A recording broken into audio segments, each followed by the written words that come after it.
brothers, the time is come to call upon the true power of the Heavensward.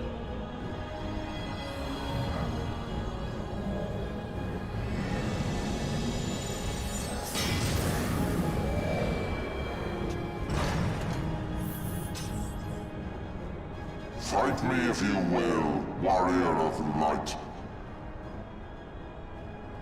I care not. All who stand against me will be destroyed, be they servants of the darkness or the light. By my blessing shall all men be sanctified, and an endless era of peace begin. Vice and conflict shall cease to be. You reject my divinity, yet what have you to offer my people in its stead? Bitter truth? Virtuous suffering?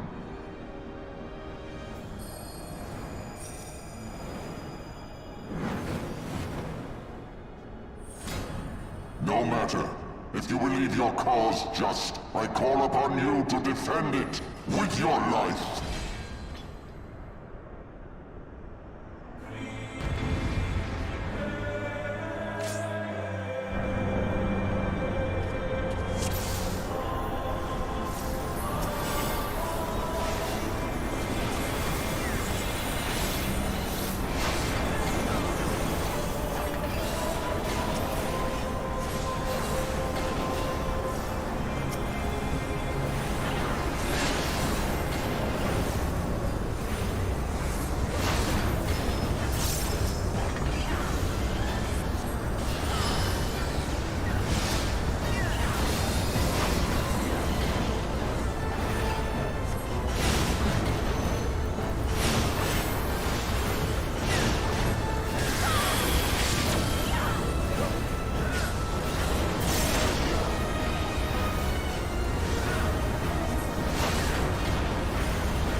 I shall rend you!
to me, my knights!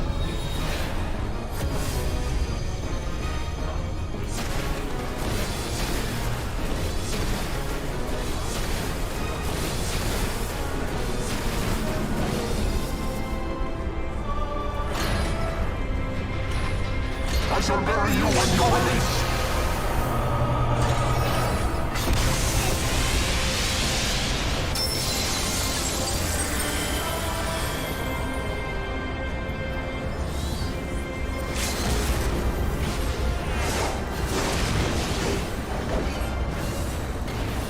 Impossible!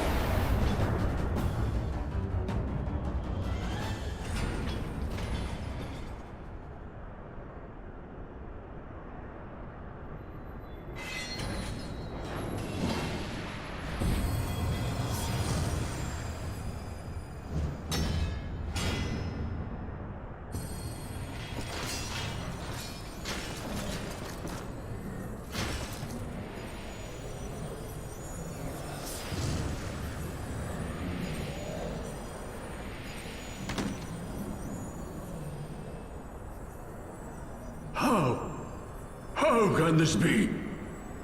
A millennium of prayer and the Eye's power combined, and still you stand.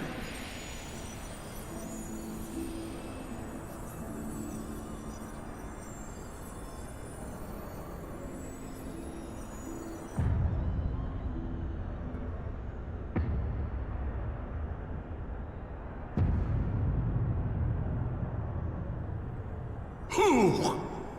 What are you?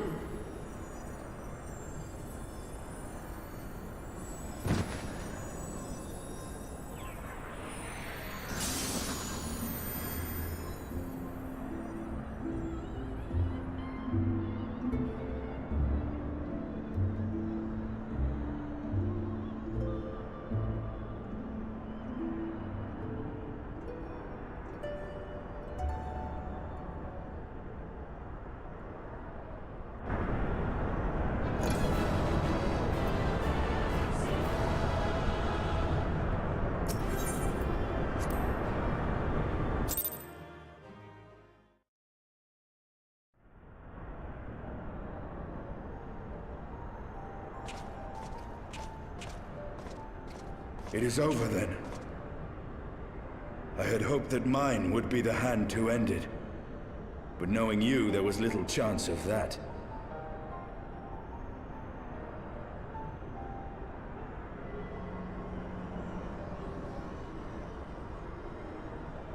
Twould seem the Eye has served you well.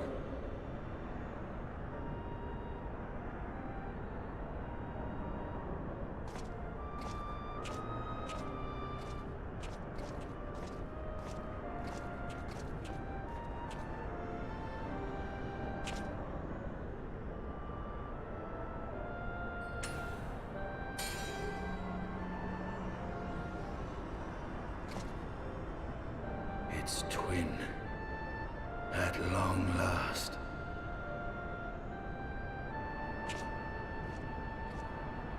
All that remains is to take them beyond the reach of man and dragon both. With this task accomplished, my toil shall finally be at an end.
Sin anga, sin an.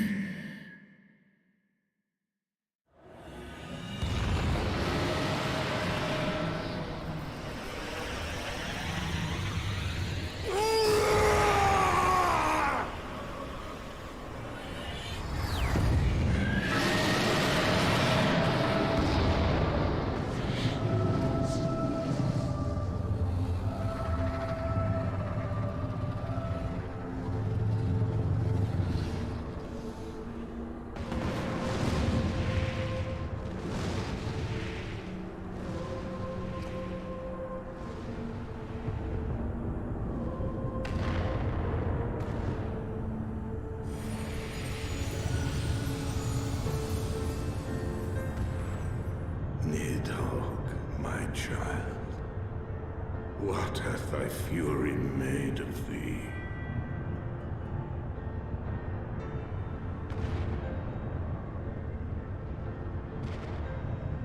Let us away, servant of Hydaelyn.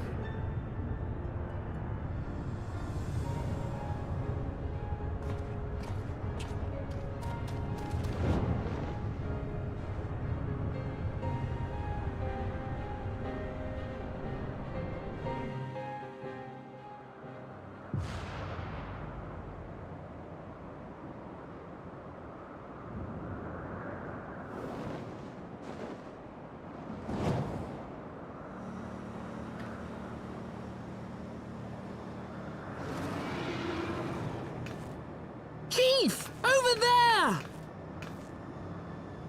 Oi!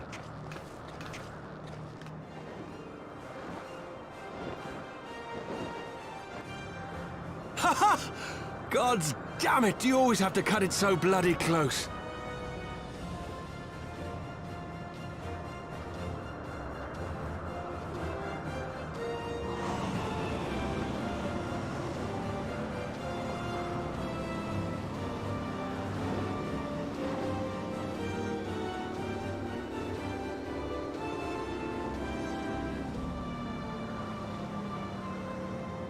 It would seem he has done it again. Was there ever any doubt? Let us return to Ishgard. Our friends will be eager to learn the battle's outcome, and welcome back their champion.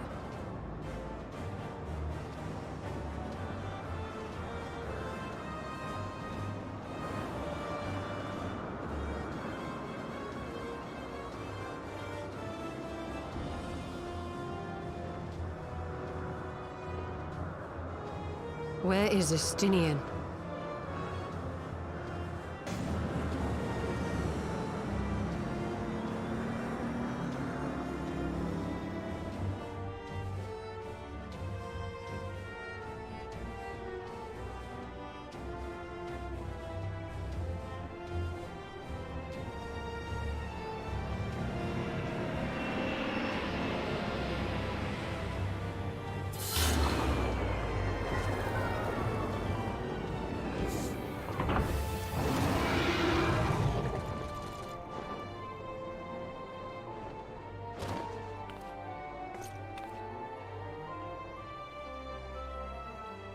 I dare say you are the first soul in Ishgardian history to arrive in our city upon Dragonback.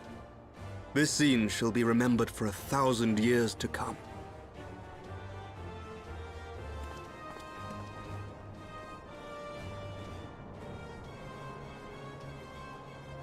As we had feared, the Archbishop summoned the soul of King Thordan into himself, and thence became a primal. But he and his knights are no more, thanks to the Warrior of Light. Your struggles are not yet over, mortals. Whom do I have the pleasure? I am Nidhogg. I have journeyed with Hydaelyn's champion and observed his deeds in the conflict between man and dragon.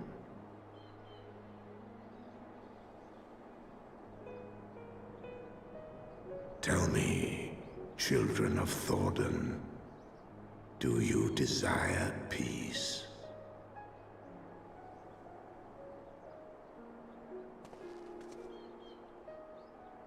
My people have committed unspeakable atrocities against dragonkind, even against our own. Would that we could undo these wrongs, but we cannot. Be that as it may, the future yet presents a chance to begin anew. Our nation has broken free of the shackles of a false faith, and Nidhogg shall lead his kindred against us no more. I doubt not that it will require much effort and perseverance, but 'tis my belief that in time, Ishgard will again become a place where man and dragon may abide together in harmony. I shall remember thy words. Yet be warned, Nidhogg's soul liveth on. His unbridled rage hath claimed for its vessel the one thou callest the Azure Dragoon. Estinian. Doubt not but that Nidhogg will call out to his brood ere long, nor that they shall answer him. Steel yourselves, for the true test is yet to come. Come what may, we will never cease to believe. Upon the souls of they who have sacrificed themselves to pave the way for peace, we will never abandon our cause. 1,000-year war cannot be ended in a day. It may take generations. What thou dost begin, thy children must continue.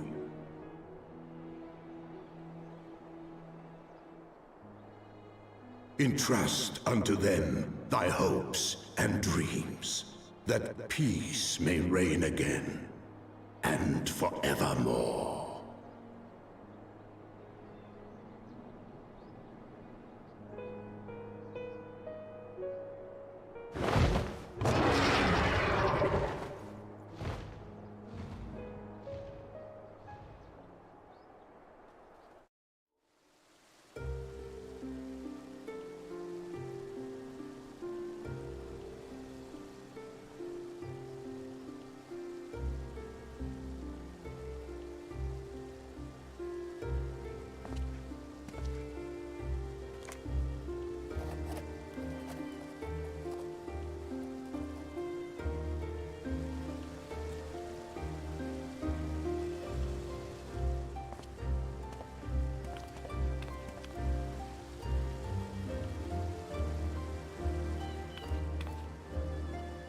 Let all here present attest that Sir Emeric, acting on behalf of the Archbishop, has appended his signature. I do hereby declare that from this day forth, the Holy See of Ishgard shall once more be counted a member of the Eorzean Alliance. Let our nations move forward as one and stand united against the Garlean Empire.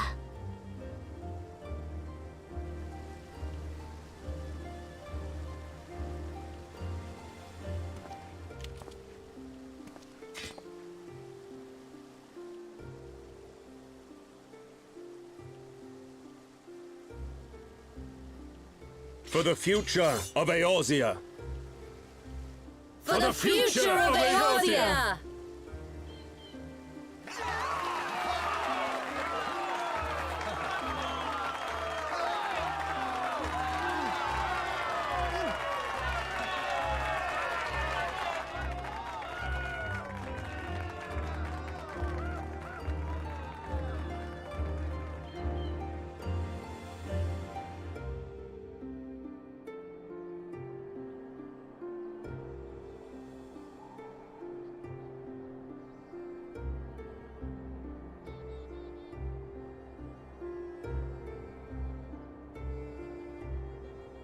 There you are.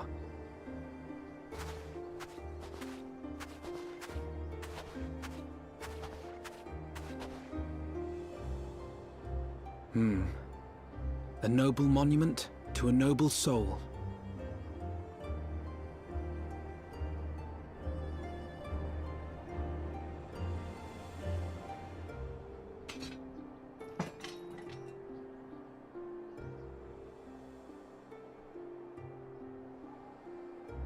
From here, Lord Orshafon can watch over all of Ishgard.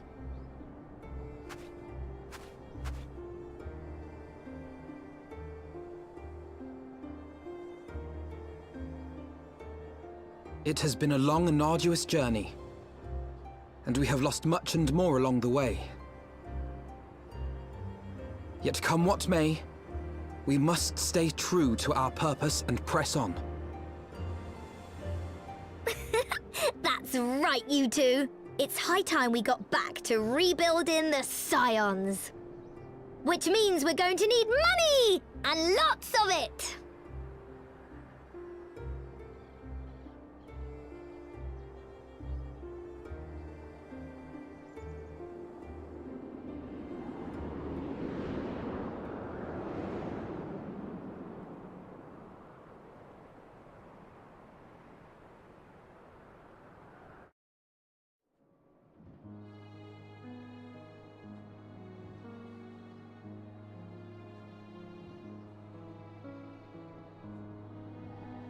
So ends a glorious chapter in their tale.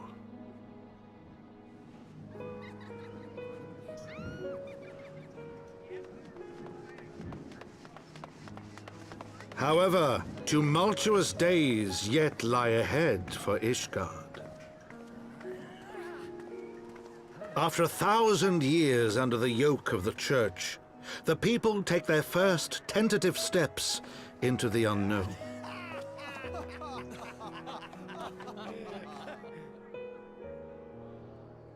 And though they spy a glimmer of peace upon the horizon, Nidhogg's vengeful shadow yet remains to darken the way. Be that as it may,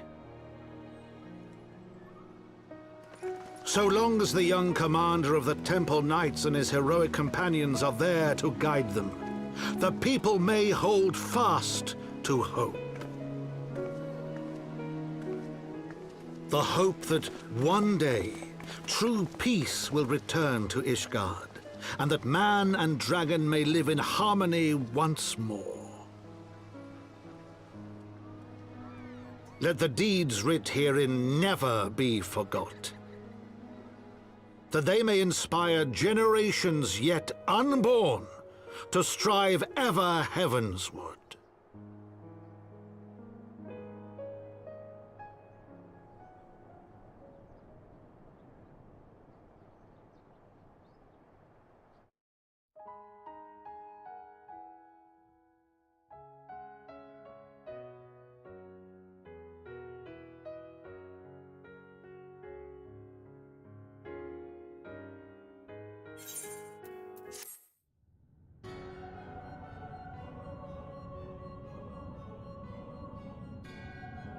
So Lahabrea and Igayorm have fallen. Bested by mortals in their attempt to initiate the Eighth rejoining. That they should be so complacent. And now it falls to me to deal with the consequences. Without intervention, the balance between light and darkness will begin to shift, placing our mission in jeopardy.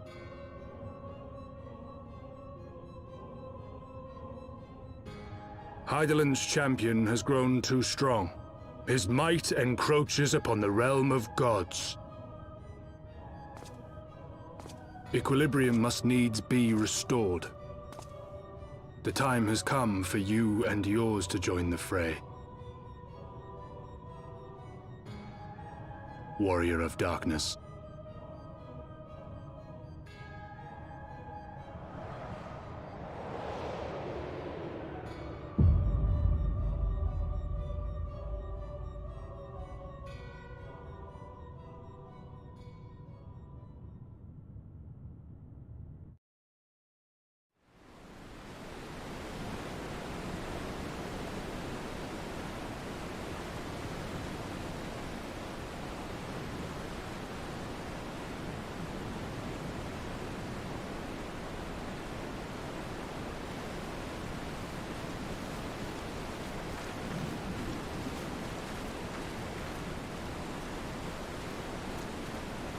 Remind me, why is there no rest for the righteous? Because they care, Master Garland.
Of all the things they could have picked to play with, that's not a toy, you bloody fools, it's a primal!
Thank you for coming. I wish to speak with you both in a place where privacy was assured. We quite understand. What was it that you wished to discuss?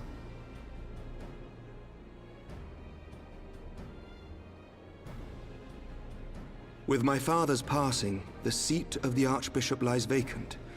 And so, in accordance with canon law, I have assumed his responsibilities. I should stress that this is a temporary measure. It was never intended that the Lord Commander of the Temple Knights serve in this capacity indefinitely. Quite the opposite. The statutes specify that I should surrender my powers as soon as a conclave of the senior clergy and the high houses have named a new archbishop. But in light of recent events, that would not seem appropriate. I confess I did not expect you to divulge quite so much quite so soon. The details of the Archbishop's plans, perhaps, but the true origin of the war and all it entails? I too had concerns. But when the Warrior of Light is witnessed returning to the capital upon the back of a dragon, one's options are rather limited. Mayhap I could have concealed certain details, but for how long? And at what risk? Should the truth have come to light in the meantime, how would the people have viewed my silence? After 1,000 years of lies and secrecy, I could not well abuse their trust and hope to be believed. The time for deception has passed. I only wish the people agreed. That some would deny the truth I had anticipated, but not this many. And among the few who acknowledged that my father had to be stopped, no small number questioned our methods.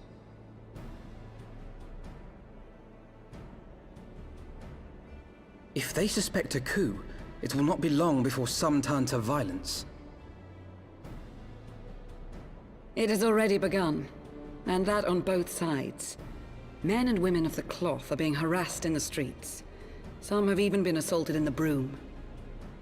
Hilda and her people have formed a watch to help us maintain order, but such measures will not prevent the unrest from spreading. For all our talk of peace, the people remain frightened and confused.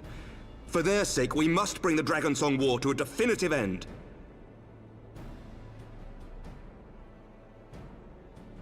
And we should be glad to help you, Sir Emmerich. But what precisely would you have us do?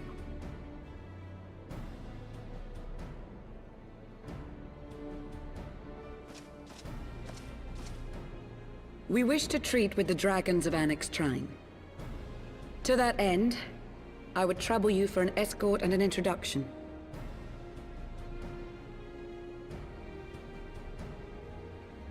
Annex Trine?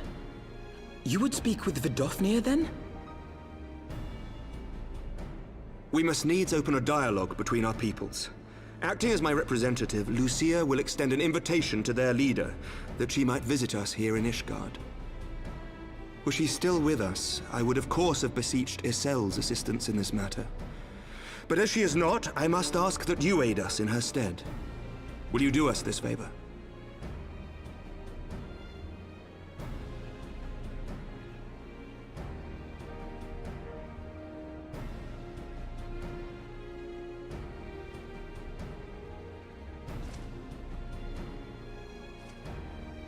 Thank you, my friends. Lucia, I leave the rest to you.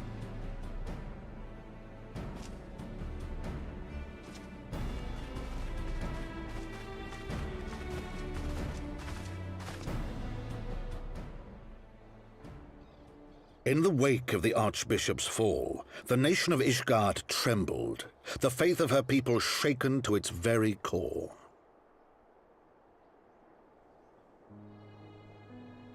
For 1,000 years had they fought and died, certain of the justice of their cause, only to be told that their holy war was born of the sins of their forefathers. What then for those brave men and women, thus stripped of their righteousness but to despair, to deny the truth and decry its speakers?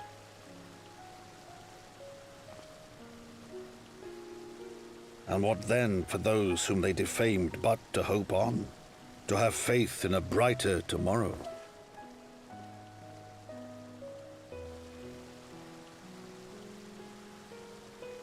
A tomorrow in which man and dragon might live together in harmony, then as distant as the very stars in the heavens.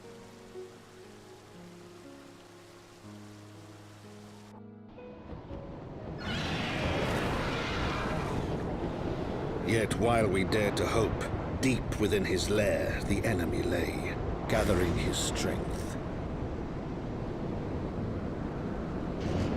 Nidhogg, now possessed of his 2 eyes and the body of the Azure Dragoon, prizes to which he had laid claim at the very hour of the hero's triumph.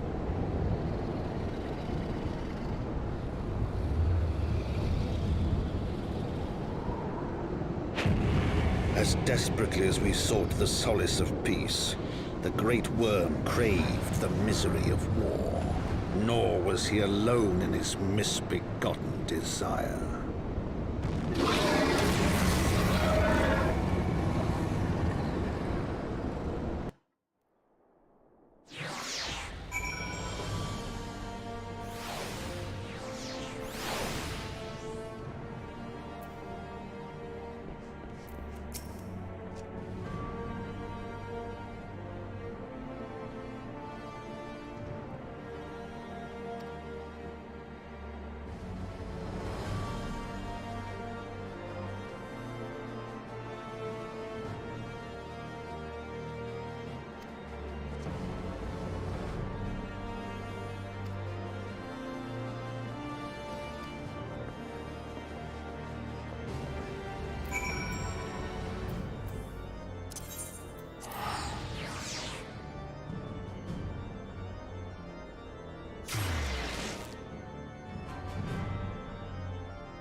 terribly, terribly sorry to have kept you all waiting.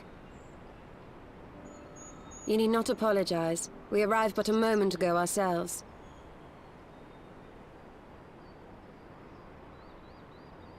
Pray, allow me to introduce Kryle, who has recently come from the Sharlayan motherland. She has generously offered to assist us. Oh, please, think nothing of it. A trip to Eorzea was long overdue. You must be the Warrior of Light. Yes, you certainly do look the part. A pleasure to meet you at last, sir.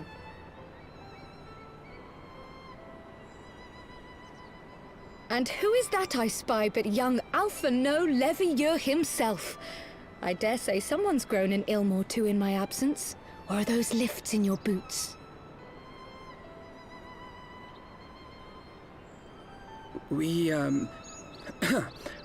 Miss Kryle and I met at the Studium years ago. I shall forever be indebted to her for her sage guidance.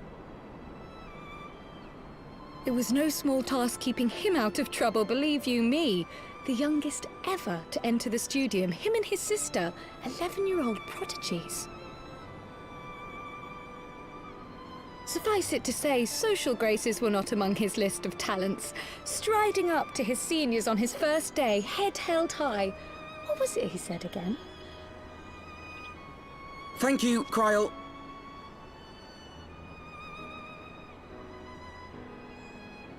For what? I haven't finished yet. Would you care to attempt a more dexterous deflection? Mayhap we should save this delightful conversation for a more fitting occasion, when pressing matters do not demand our undivided attention. A bit much, but better. I can tell you have been putting your skills to use here in Eorzea. Henceforth, I trust you will dazzle me with your eloquence at the first time of asking.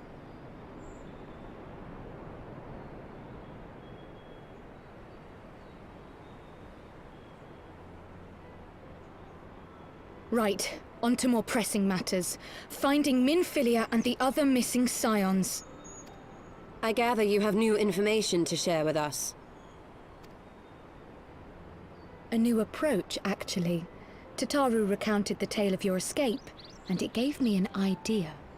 Simply put, assuming Thancred left some manner of trail when you whisked him away, as is almost always the case with teleportation magics, I am confident I can find and follow it. Then what are you waiting for? The wherewithal to do it. The fact is, my abilities aren't quite up to the task. Not in themselves, anyway. If I had Master Matoya's crystal eye, on the other hand... Then let us all call on her forthwith. I think it best that you explain your plan to her in person.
Oh.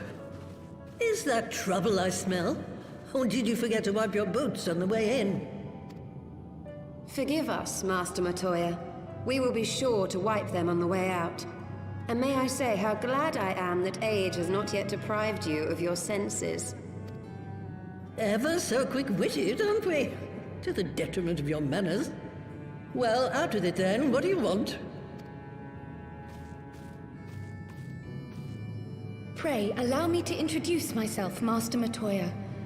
I am Kryl, of the students of Baldessian. I hope you will excuse our unannounced visit. Baldessian, you say? Ah, yes. The old coot set up shop on the Isle of Val, didn't he? Regrettably, our order's headquarters and the Isle itself were obliterated by a magic of immense power. I have the blessing of light to thank for my own preservation.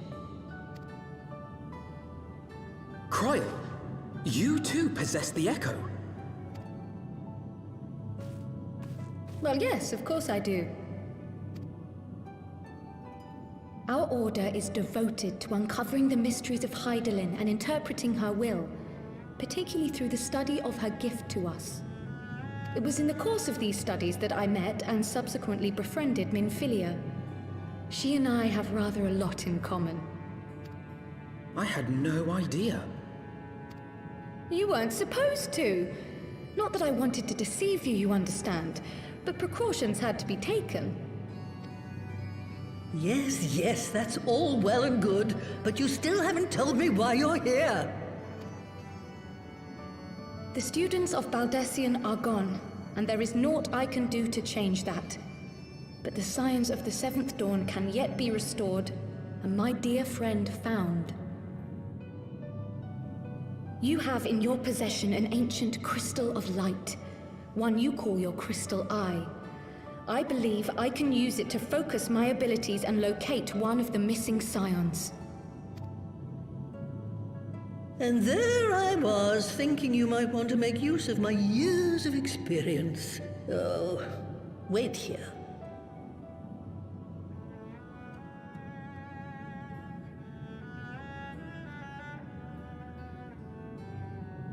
Long did I ponder the nature of this crystal and its familiar radiance, but never did I suspect it was a crystal of light. On the cusp of an umbral calamity, souls blessed with the power of the Echo invariably appear. To aid these, her chosen warriors, Hydaelyn bequeaths to each a slither of her strength in the form of a crystal of light. But as her strength wanes, so too does the potency of her gifts. This crystal, born of an earlier era, is infused with a power far greater than those of this age. You could travel the length and breadth of the land and not find a crystal even a fraction as pure. Its value is beyond measure, as are the risks inherent in its use. No two manifestations of the Echo are alike. I, for example, can converse with beings of every shape and size, excepting beasts, contrary to what others would have you believe. Language has nothing to do with it, of course. Rather, I am sensitive to the whispers of the soul. Their intent, their very essence even, the traces of which serve to guide the elementals to Y'shtola. Far-fetched though it may sound, I believe that with your crystal eye, I may be able to pick up where they left off and follow the remaining trail to Thancred. That is, if I have your permission.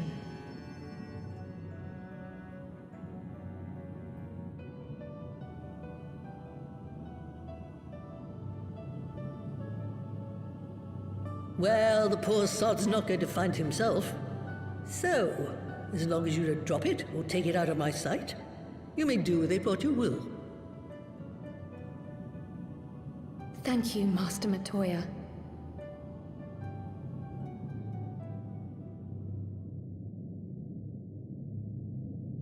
Then let us begin.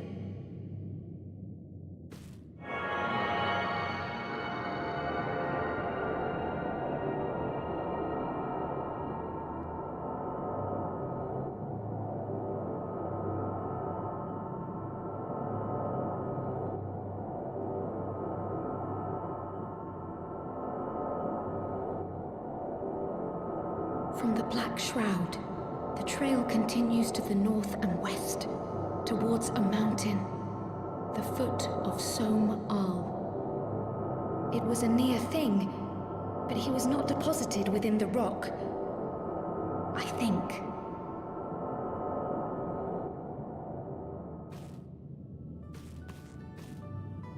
The hunters of Tailfeather know those lands well.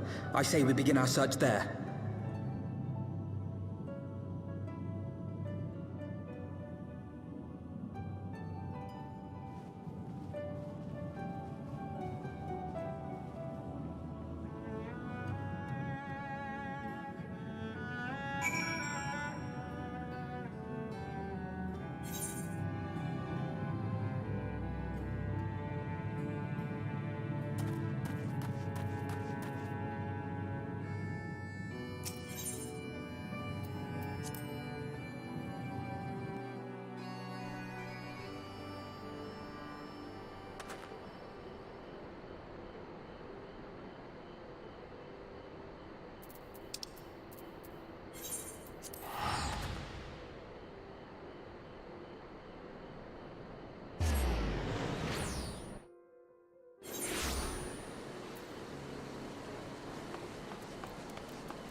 Who else could be?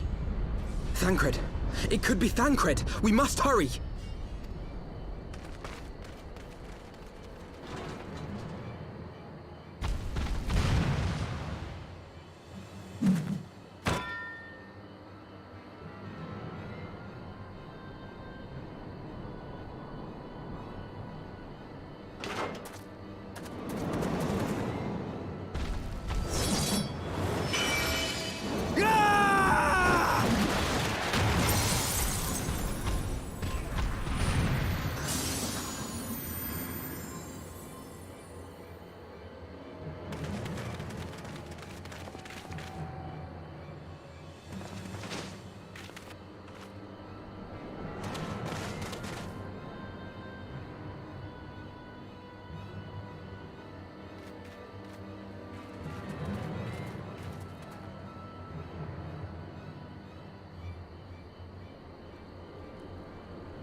This day, we reclaim the reins of history. This day, we rid ourselves of the Ascians forever! Fools playing at heroes, all of you. Is this how you believe you can save your world? We can and we will, Ascian. You shall see. Or perhaps you will not!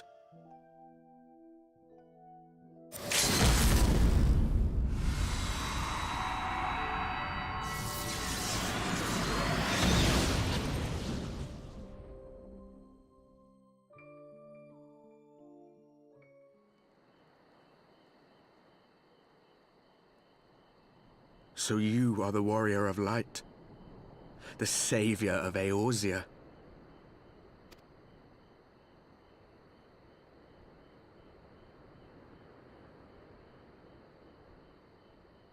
It's a wonder you didn't come sooner, what with the primal and all. Lost a step, have we? Have care. The ether moves strangely around him. It would seem we share a common enemy. Mayhap you would tell us who you are.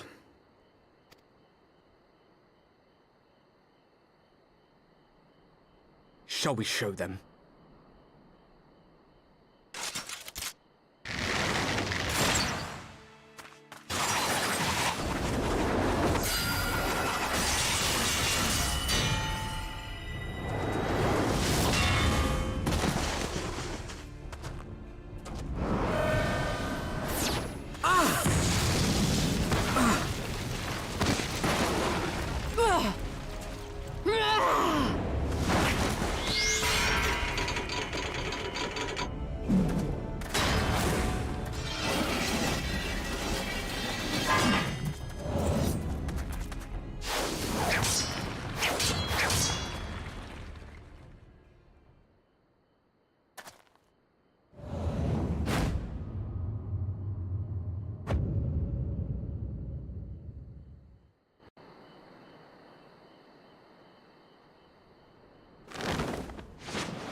Not very sporting of you to interrupt.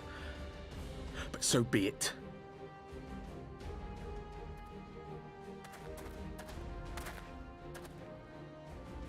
Mark well our faces, warrior of light.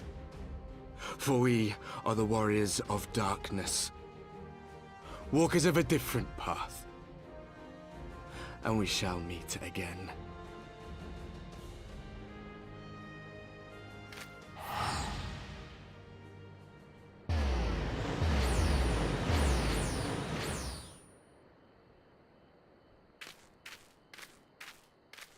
Warriors of Darkness? Really?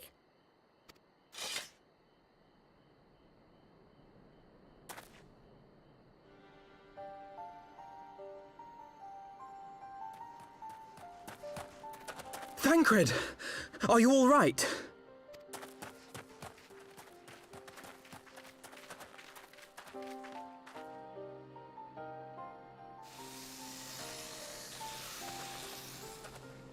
Pleasantries can wait. I'd rather not be here when the Nath arrive. Agreed?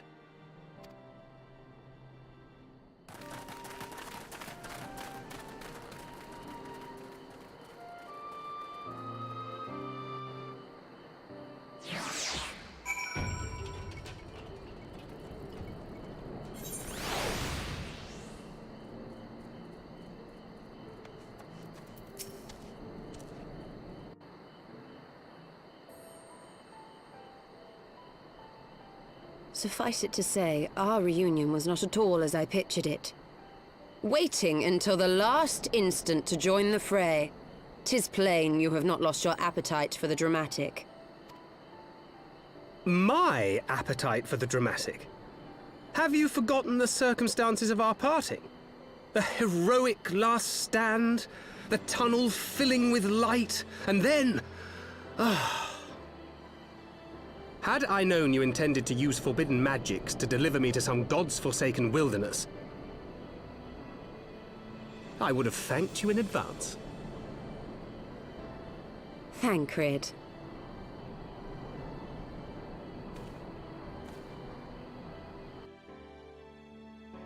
If nothing else, you might have warned me that I would emerge from the life stream in the Altogether.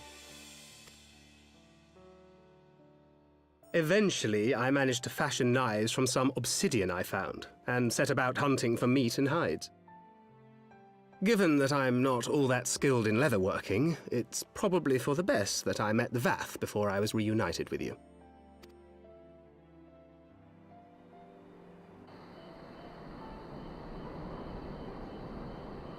So you were the fleshling clothed in skins of whom the storyteller spoke? A description which fit me as ill as the skins themselves. Happily, I was able to trade with the Vath for garments better becoming a man of refinement. From them, I learned of Ravana, and of the great warrior who had once laid him low.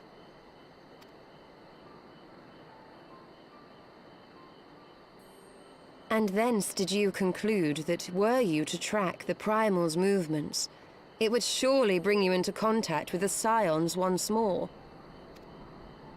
It seemed a reasonable assumption. I could think of no one else with your enthusiasm for slaying beastmen gods. Until now, that is.